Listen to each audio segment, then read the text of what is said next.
어, 만약에 여러분들이 포로로 끌려갔다. 그래서 낯선 땅에서 고된 삶을 살고 있다라고 이렇게 가정을 해서 생각할 때요. 그렇게 살아가고 있는데 어느 날 하나님으로부터 편지가 온 거예요. 막 포로로 끌려가서 고되게 살고 있는데 하나님의 편지가 도착을 했습니다. 그러면 어떤 기분이 들까요? 아마 너무 기대가 클 거예요. 그 편지에 어떤 내용이 적혀 있을까? 막 가슴 벅차겠죠. 그러면서 아마 이런 기대를 할 겁니다. 그 편지를 딱 까보니까 내가 너를 구하러 가겠다. 내가 이 악의 무리를 다 해치우고 너희를 구하러 가겠다. 조금만 기다려라. 이런 메시지가 거기에 있지 않을까라는 기대를 가지고 아마 그 편지를 뜯어볼 겁니다. 그런데요, 그 편지를 딱 뜯었는데 그 편지의 내용이 하나님이 금방 구하러 온다라는 말씀이 전혀 없고 너 당분간 거기서 잘 살고 있어라. 이렇게 편지가 적혀 있다라고 하면 사실은 굉장히 낙심이 될 것 같아요. 이 예루살렘에서 바벨론으로 끌려간 이스라엘 사람들에게 어느 날 하나님의 편지가 도착을 합니다. 정말로 이 편지를 그 사람들 간절히 기다렸을 거예요. 근데 이제 그 편지가 딱 도착을 해요. 그리고 사람들은 기대를 했을 겁니다. 이 편지의 내용에 하나님이 곧 구하러 오니까 너희들 기대해라, 조금만 참아라, 이런 내용이 있지 않겠나? 기대를 하죠. 정말 그 소식을 누구나 아마 바라고 있었을 거예요. 과연 그 편지에 그런 내용이 있었을까? 그 편지의 내용이 오늘 본문입니다. 오늘 본문의 내용을 보면요, 그 기대와는 달리 어떻게 기록하고 있습니까? 그 이스라엘 사람들이 기대와는 완전히 빗나가가지고 하나님께서 내가 빨리 가서 너희를 구해준다? 이런 얘기 하나도 거기 없습니다. 대신에 뭐라고 기록하고 있냐면 너희는 거기서 집을 짓고 텃밭을 만들고 그 열매를 먹이며 살라고 말씀을 하십니다.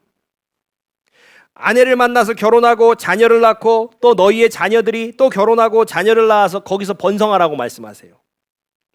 거기서 집도 짓고 농사도 짓고 결혼도 하고 자녀도 낳으라고 그렇게 말씀을 하시는 거예요. 당장 구하러 오신다라는 말씀이 아니었습니다. 오히려 어떤 메시지를 전하고 계시냐면 바벨론에서 지극히 평범한 삶을 살고 있으라는 거예요. 예루살렘에서 살았던 것처럼 농사도 짓고 집도 짓고 결혼도 하고 그 일상의 삶을 살아가라는 겁니다. 그러면서 하나님께서 어떻게 말씀하시냐면 7절 말씀에 이렇게 말씀을 하세요. 예레미야 29장 7절 말씀 한번 같이 보겠습니다. 시작. 또 너희는 내가 사로잡혀 가게 한 그 성읍이 평안을 누리도록 노력하고 그 성읍이 번영하도록 나 주에게 기도하여라. 그 성읍이 평안해야 너희도 평안할 것이기 때문이다. 아멘. 우리가 여기서 주목할 표현이 하나 있어요. 그 주목할 표현이 무엇이냐면 내가 사로잡혀 가게 한이라는 표현입니다. 하나님께서는요, 너희가 끌려간 성읍이라고 기록하지 않으세요. 내가 잡혀가게 한 성읍이라고 기록하시죠. 그러니까 이스라엘이 포로로 잡혀간 것은 하나님께서 그렇게 하신 일이라는 것이죠. 다시 말하면 내가 너희를 그곳으로 보냈기 때문에 신세한탄하지 말고 잘 살고 있으라는 것입니다. 환경은 바뀌었지만 예루살렘이든 바벨론이든 어떤 환경에 살든지 평안하게 살도록 노력하라는 것이죠. 자, 그럼 예루살렘이든 바벨론이든 어디에 살든지 평안하게 살도록 노력하는 것, 그것은 무엇이냐는 거예요. 그것은 하나님께서는 오늘 본문 말씀을 보면요, 이렇게 얘기를 하세요. 너희가 그 땅에서 평안하게 살 수 있도록 그 성읍을 위해 기도하라는 것입니다. 포로로 끌려온 땅이니까 그 포로로 끌려온 땅이라고 그래가지고 막 그 땅을 향하여서 저주하고 비난하고 뭐 그렇게 하는 게 아니라, 그렇게 하지 말고 오히려 그 성읍이 평안하도록 중보하라는 거예요. 그러면서 하나님께서 분명히 말씀을 하십니다. 너희가 사는 그 성읍이 평안해야 너희도 평안할 수 있다. 여러분, 우리는요, 이 부분에서 하나님께서 가르쳐 주시는 이 영적인 원리를 오늘 배워야 돼요. 여기에 영적인 원리가 있다는 거예요. 하나님은 당신의 자녀들이 어떤 환경에 살아가든지 평안히 살아가기를 원하세요. 그리고 그 평안을 누리기 위해 우리에게 주신 방법은 내가 속한 그 환경을 위해 기도하라는 것입니다. 내가 처한 환경, 내가 살아가는 곳이 평안해야 나도 평안할 수 있다는 것이죠. 자, 이 말은요, 우리가 하나님의 백성이라고 해서 세상과 완전히 분리돼서 마치 어떤 무적의 보호막을 두르고 이 땅을 살아가는 존재가 아니라는 거예요. 그 의미를 동시에 포함하고 있는 겁니다. 우리는 세상 속에 살아가고 있으며 주변 환경에 반드시 영향을 받을 수밖에 없다는 거예요. 한번 예를 들어 볼게요. 여러분, 그 코로나19가 정말 세상을 뒤흔들었었잖아요. 우리도 그 영향에서 벗어날 수가 없었습니다. 그런데 그때요, 예수 잘 믿으면 코로나 안 걸린다고 말하는 그리스도인들이 있었어요. 그래서요, 마치 코로나 걸리면 어떤 거예요? 하나님이 안 지켜주신 것처럼 여기는 사람들이 있었습니다. 그러니까 막 감염 사실을 쉬쉬하는 거예요. 그 코로나 걸렸는데도 안 걸린 것처럼. 그런데요, 저희는 목사 가정이잖아요. 저희는 온 식구가 다 코로나 걸렸어요. 온 식구가 다 걸렸습니다. 그 아마 여기도 뭐 대부분 다 걸리셨을걸요. 안 걸린 분이 특이한 거고 뭐 2번 내지는 3번 걸리신 분도 아마 있으실 거예요. 그러면 코로나 많이 걸리면 하나님 버리신 걸까요? 하나님이 목사 가정을 버리시사 코로나를 걸리게 하셨을까요? 여러분, 왜 기독교인들이 도대체 이런 시선으로 코로나19를 해석했냐는 거예요. 그것은 하나님의 자녀는 세상과 철저히 분리되어서 마치 무슨 보호막 안에서 살아가는 존재라고 생각했기 때문이에요. 여러분, 우리가 만약에 정말로 그런 존재라면 이 세상을 살아가지만 뭐 어떤 막 보호막 안에 있는 거예요. 만약에 그런 존재라면 우리는 아파서도 안 돼요. 감기도 걸리면 안 돼요. 그러나 우리의 실제 삶은 그렇지 않지 않습니까? 감기도 걸리고 배탈도 나고 때로는 삭신도 쑤시고 뭐 다 그러잖아요, 우리가. 하나님의 백성이라고 해서 무슨 바이러스가 다 비껴가고 경제 불황도 다 피해가고 재난 앞에서 끄떡도 없는 초월적인 존재가 결코 아니라는 거예요. 우리는 이 세상 가운데 살아가고 이 세상 속의 고통과 기쁨을 함께 겪는 존재입니다. 여러분, 이 사실을 우리가 정확히 알지 못하면 우리의 신앙이요, 무속적으로 변해요. 우리의 신앙이 기복적으로 흘러가요. 예수 믿으면 잘 돼야 하고 아프면 안 되고 문제가 생기면 그거 하나님이 벌 주신 거라고 생각하게 되는 것입니다.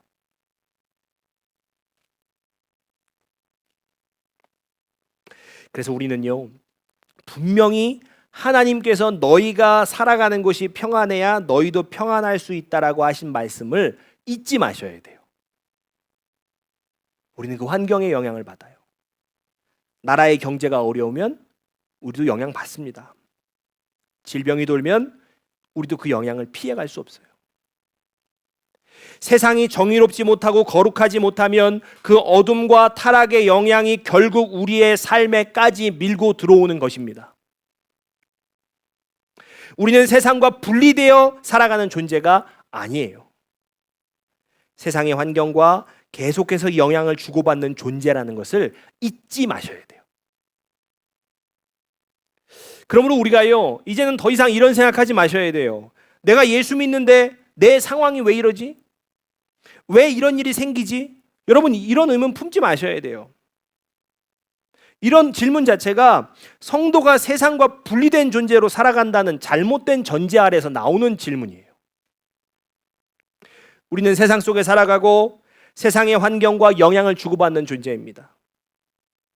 이제 우리는요, 그런 의문 내려놓고요, 내가 속한 환경을 위해 기도할 수 있는 사람이 되어야 된다는 거예요. 여러분, 나라의 경제를 위해서 기도하지 않으면요, 나의 경제 상황도 결코 평안할 수가 없습니다. 그런데 이 원리를 이제 우리가 모르면 어떻게 되냐면 내 경제 상황만을 위해서 기도하는 거예요. 이게 사실은 오늘날 그리스도인들의 현실이죠.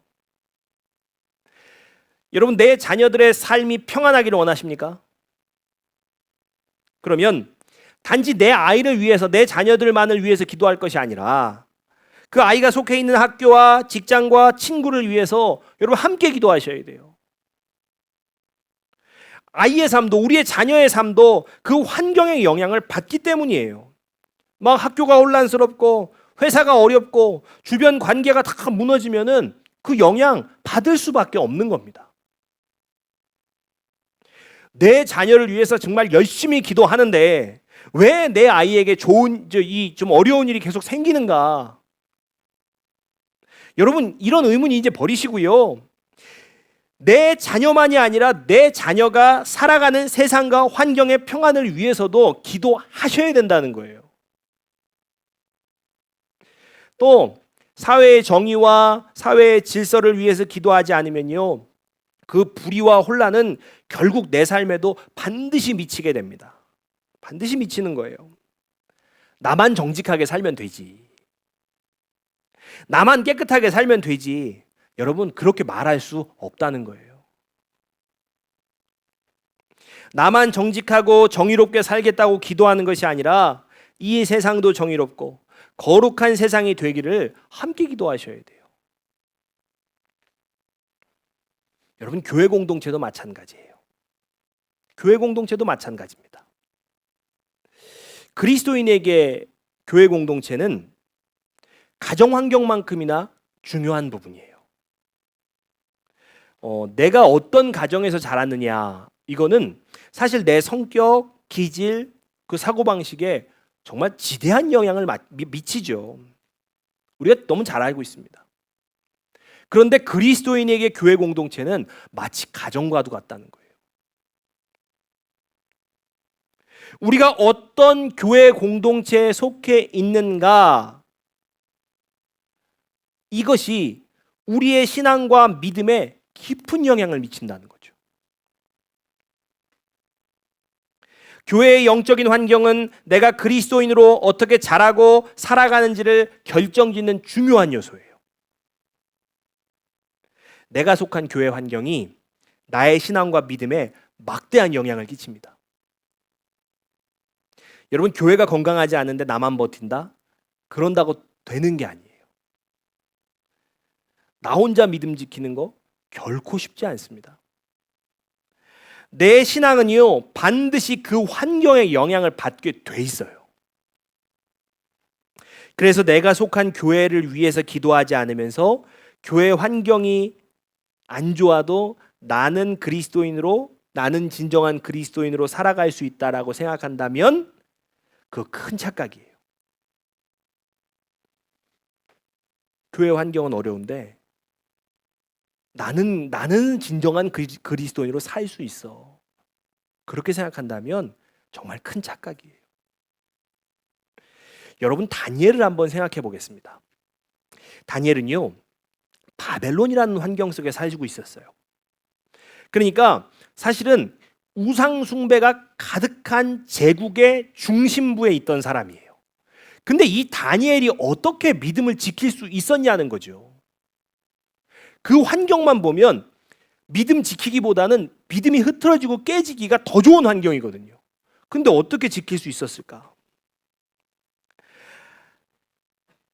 다니엘에게는요, 세 친구가 있었어요. 믿음의 친구들 사드락, 메삭, 아벳느고가 함께 신앙의 공동체를, 영적인 관계를 맺으면서 살고 있었던 거예요. 다니엘과 세 친구는요, 서로에게 영적인 공동체, 즉 교회와 같은 역할이 되어 주었습니다. 다니엘은 이 세 친구와 함께하는 건강한 공동체 환경을 이루었죠. 그렇기 때문에 바벨론이라는 어려운 환경에서도 신앙을 지킬 수가 있었던 거예요.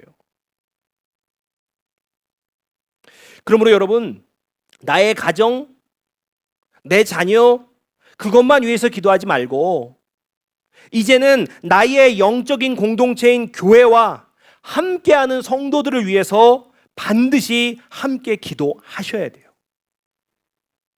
그래야 여러분의 신앙도 흔들리지 않습니다.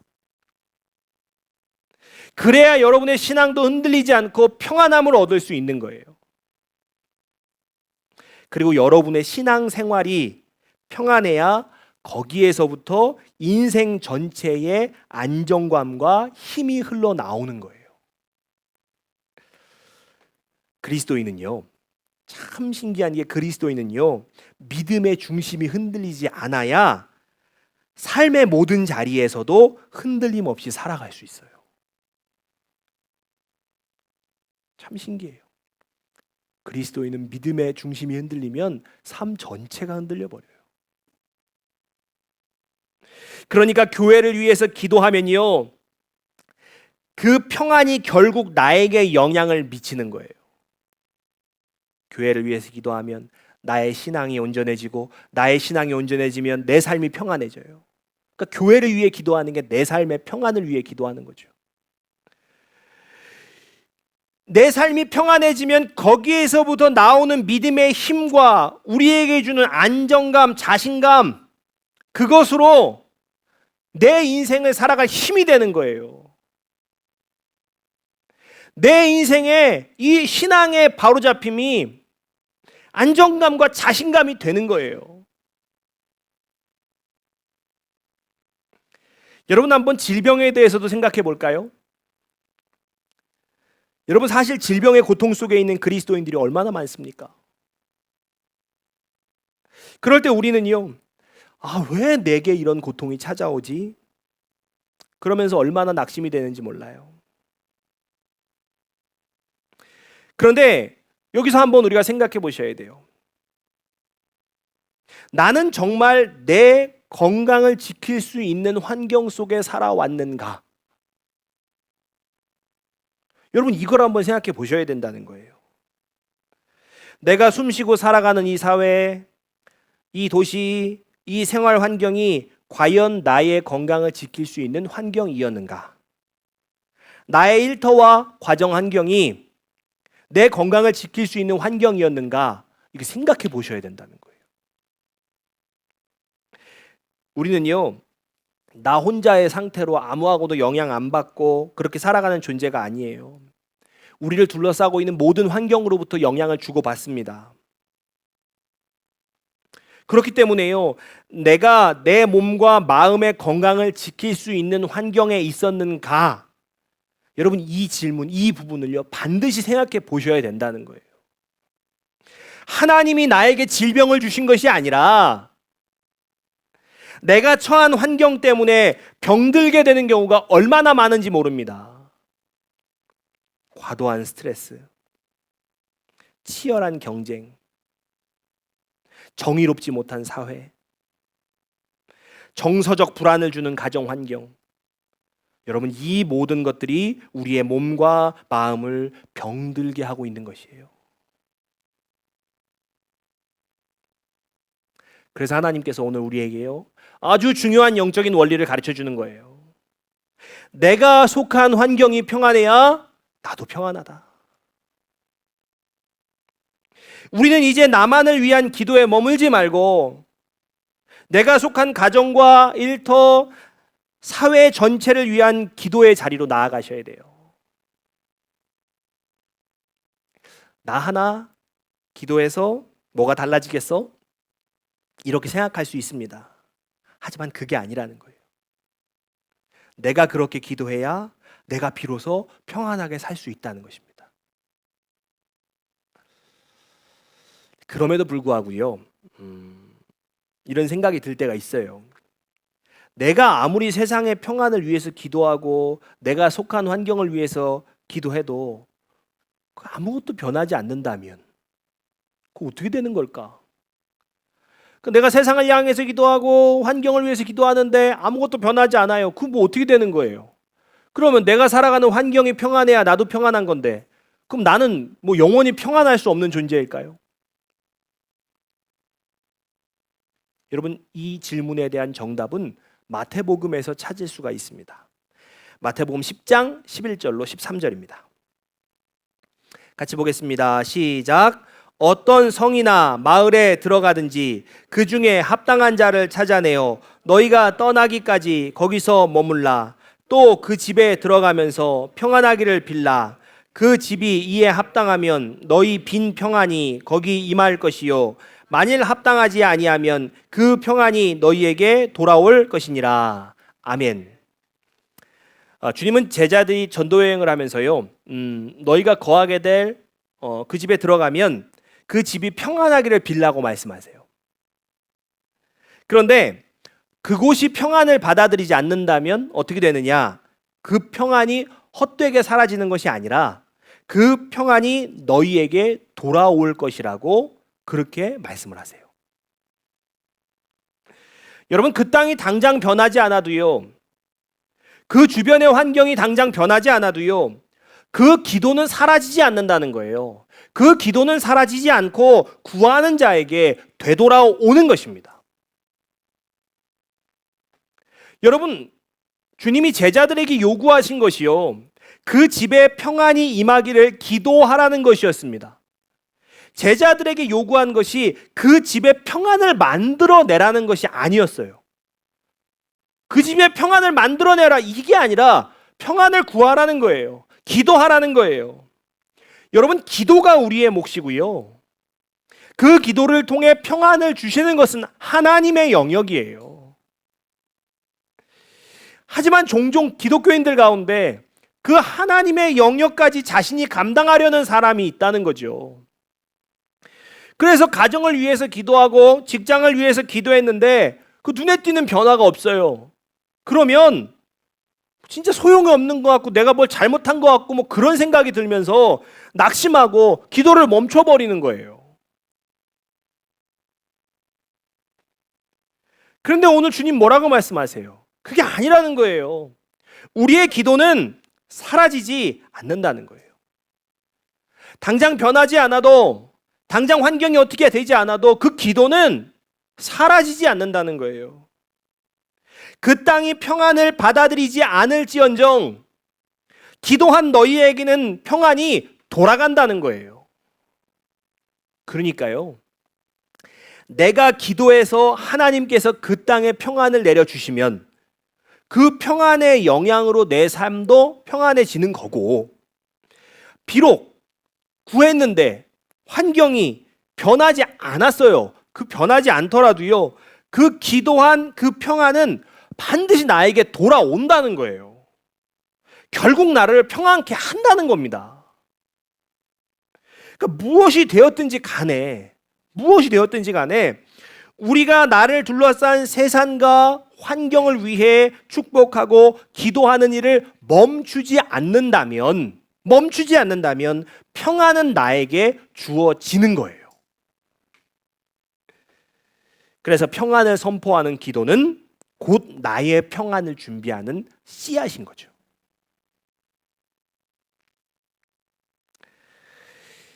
하나님께서는요, 그 기도를 통해서 때로는 환경을 바꾸시기도, 또 때로는 내 마음을 바꾸시기도 합니다. 그래서 참된 평안을 허락하세요. 여러분, 여러분의 삶이 평안하시기를 원하십니까? 그러면 기도하십시오.